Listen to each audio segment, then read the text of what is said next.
There is a conversation that I have been wanting to have for a long time. I've been waiting on the right moment to share this topic with you, and I think the time has come that we go ahead and address probably the most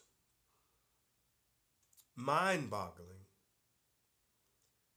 paradigm shift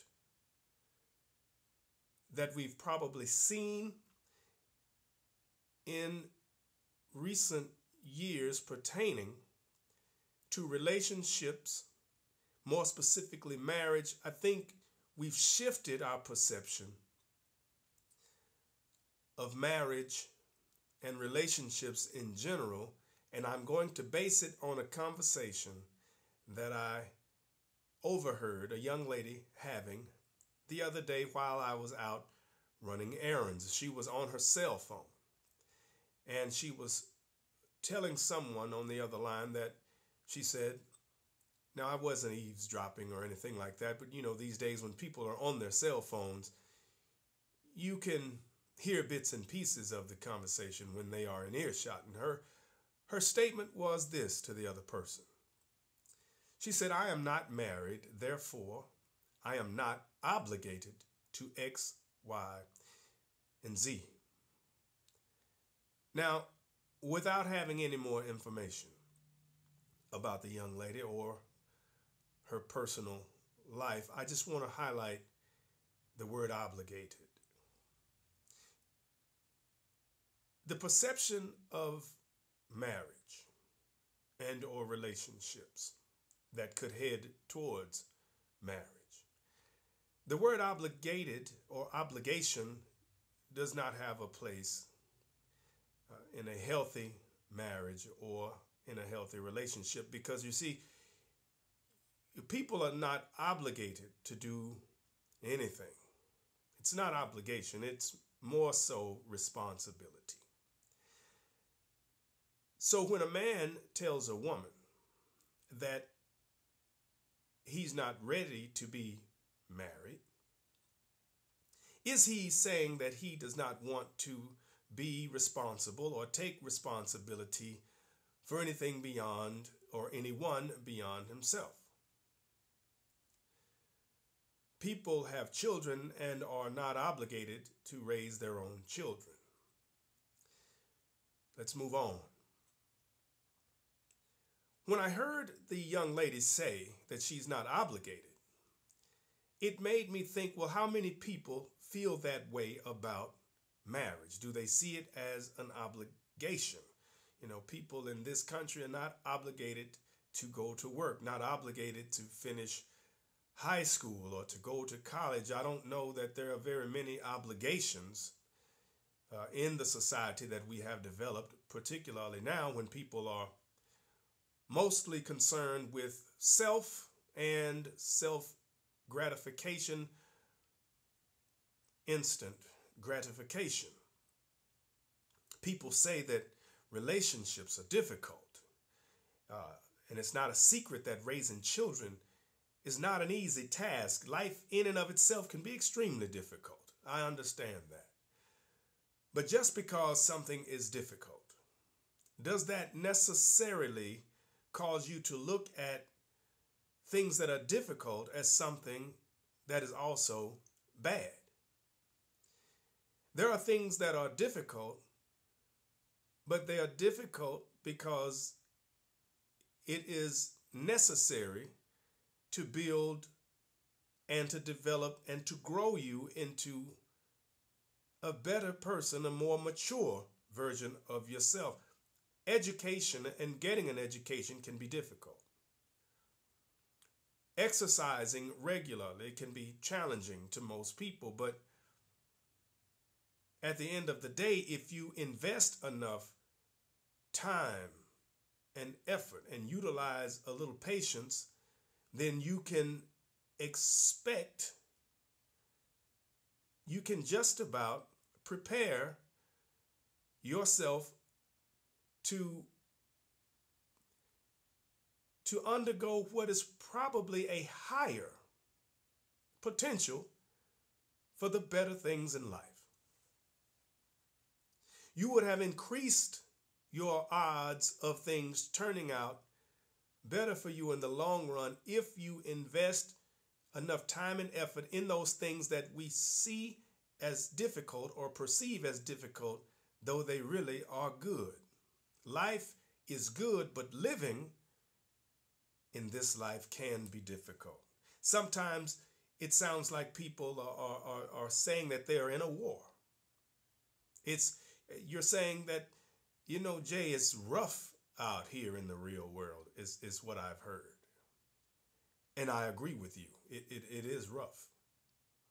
It is rough. And I'd like to use the analogy, speaking of war, of the Vietnam War. When I think about the Vietnam veterans, whether it was our fathers or our grandfathers or uncles, or in some cases our brothers, over fighting a war that they didn't know why they were fighting, didn't know who they were fighting, didn't know to what extent the war would last. It lasted, I believe, somewhere around 9 years. It started in the mid-'60s, and it didn't end for the American soldiers until somewhere around the mid-'70s.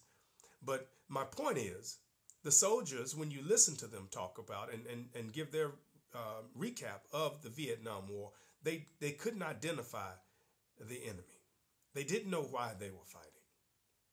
They just knew that they wanted to go home. But the thing about going home was that the only thing they knew about going home was that you had to go home in a pine box, so we had just better keep fighting. But the thing about being able to continue to fight is that they couldn't fight against one another. They had to learn to put their differences aside, the American soldiers. They had to learn to set aside any religious differences or racial differences or whatever differences they had, and they had to learn to fight together. In spite of those differences, fight for one another, not against each other. If the big picture was to go home and be with your families, then this is what we have to do. We have to continue to fight a fight that we don't know why we're here. We don't want to be here. We want to go home to be with our families. But since we're here, we have to keep fighting. That's the approach that you should take in everyday life. Now, they understood that they had to work together. They had to fight for one another. And that by themselves, they would not survive one day in a war that they tried to fight by themselves. And they would always say that they couldn't focus on the war itself. Because if you focus on the war, it would drive you crazy. It would blow your mind. They said they had to keep their minds on going home alive to be with their families.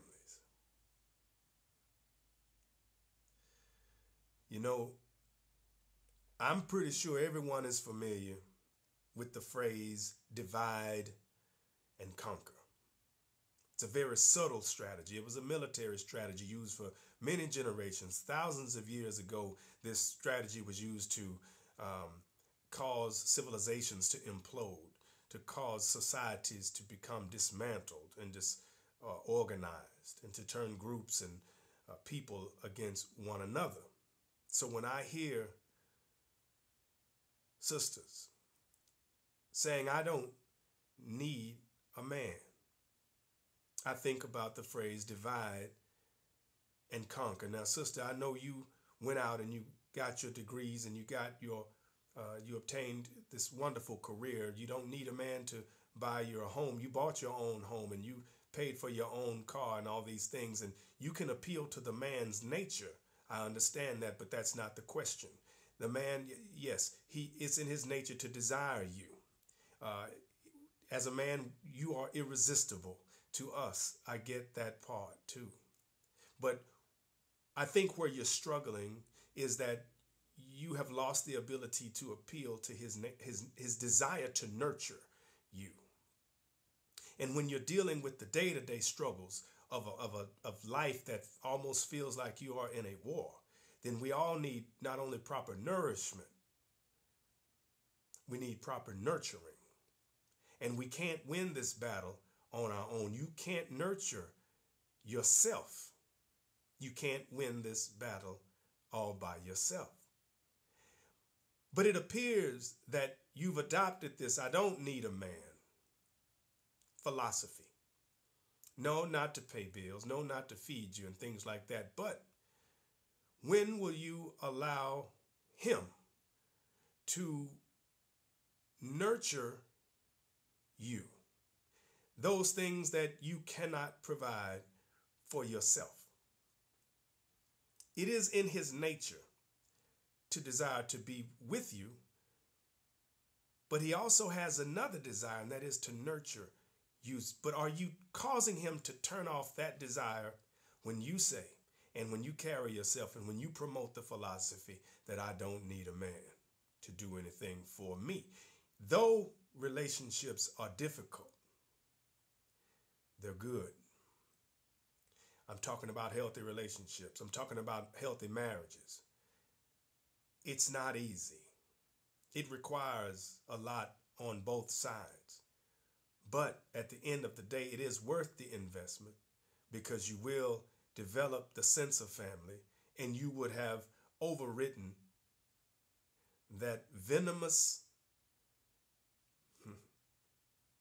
destructing, disabling mindset that comes directly from divide and conquer to make you think that you can do this thing called life the whole way all by yourself.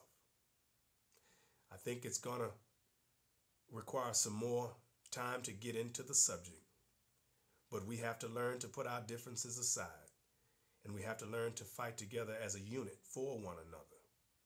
And we have to put the desire to nurture back on the table, because that is the key component of relationships. Whether we're talking about parents to their children or husbands and wives to one another, it's the nurturing that you're lacking, and it makes you unrelatable at a certain point.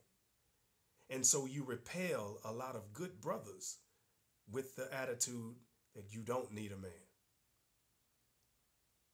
Remember, I'm only here trying to help. I want for you what I want for myself. I wish you guys prosperity. I want you to be happy. I want you to be healthy. I want you to live a life of fulfillment and longevity. But we have to learn to put our differences aside and fight for one another, with the hopes that we can survive long enough to spend the remainder of our lives as a family. I'm looking forward to your response. My name is Jay Jackson.